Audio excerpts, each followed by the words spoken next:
ہمارا اسلام ہمیں ہمیشہ سچی بات کہنے اور حق بات پہنچانے کی تلقین کرتا ہے۔ نماز، روزہ، زکوٰۃ، حج، یہ تمام چیزیں ہمیں دوسرے مذہب سے الگ کرتی ہیں اور ہماری پہچان بناتی ہیں کہ ہم مسلمان ہیں، لیکن یہ صرف ہم پر انحصار کرتا ہے کہ ہم اپنے اسلام کو کتنا سمجھتے اور اس پر عمل کرتے ہیں۔ اسلام ہمیں سکھاتا ہے کہ ہم کسی کی غیبت نہ کریں، کسی سے جھوٹ نہ بولیں، کسی کا مذاق نہ اڑائیں، چوری و زنا سے دور رہیں، سچی بات کہنے سے پیچھے نہ ہٹیں، چاہے ہمیں کتنا ہی نقصان کیوں نہ اٹھانا پڑے، کسی کا دل نہ دکھائیں۔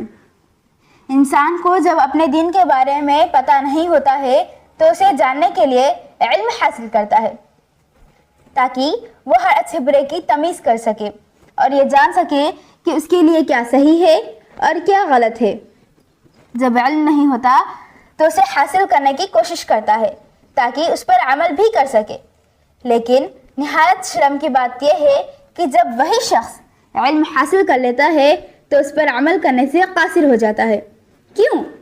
علم اللہ تعالیٰ کی دین ہے، جسے چاہتا ہے زیادہ دیتا ہے، جسے چاہے کم دے دیتا ہے، لیکن زیادہ علم حاصل ہونے پر اس بات کا گھمنڈ اور غرور نہیں آنا چاہیے کہ اس کے پاس علم ہے اور وہ کسی کو کچھ بھی کہہ دے۔